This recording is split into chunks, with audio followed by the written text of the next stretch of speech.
దాన్ని నిలబెట్టి కాపుగా తీసుకోవచ్చు. లాస్ అనేది ఉండదు. మీకు ఫర్టిలైజరు పెస్టిసైడ్ రెండు తగ్గుతాయి నీకు. మనకి ఏంటంటే ఇంకొకటి లాస్ట్ వన్ నేను చెప్పేది ఏంటంటే మనము డిఏపి వేయొద్దు పత్తికి. ఎందుకు వేయొద్దు అంటే డిఏపి కలిగి 25 వరకు జరుగుతుంది. కాంప్లెక్స్ టైంలో 28 ఈ ఫస్ట్ వేసుకుంటే నాడేదాకా మనం వేసుకుంటే కరెక్ట్ 5-6 రోజులకి. ఎందుకంటే కాటన్ అనేది 35 డేస్ వరకు మాత్రం గ్రోతింగ్ ఎక్కువ వస్తుంది. తర్వాత కాయలు పూతలు స్టార్ట్ అయిన తర్వాత గ్రోతింగ్ రాదు.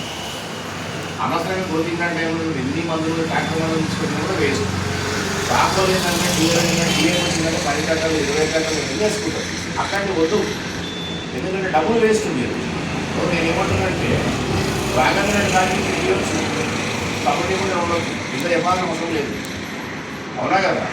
నేనేమంటున్నాను, నా విత్తనాలు మంచి విత్తనాలు అయినా కూడా చేసే విధానంలో పంట రాకపోతే చేస్తే రాదు. ఇంకో రైతు చెప్పారు కదా, ఎందుకు చెప్పారు? విషయం ఏంటంటే ఇక మంచిగా వస్తే ఇంకో కాయలు తీసుకొస్తారు. మంచి రాదనుకో విత్తనాలు మంచివే కానీ వేసే విధానం తేడా. ఆ వేసే విధానం చేంజ్ చేసుకున్నట్టు ఉన్నారు. ఏదైనా మీ డౌట్ ఉంటే ఒకసారి క్లారిఫై చేయండి. ఎందుకంటే ఏది ఉన్నా కూడా ఏమున్నా కూడా మీరు డౌట్ ఉంటే అడగవచ్చు, ఇబ్బంది ఏం లేదు. అదొకటి. ఇంకోటి మనం వేసిన తర్వాత కూడా ఏంటంటే లాస్ట్ టైం మన మందులు లేవు మన ద్వారా. ఈసారి ఖచ్చితంగా మందులు సప్లై చేస్తున్నాము. 100% మనకు పర్మిషన్ వచ్చేది చేస్తున్నాం. చాలా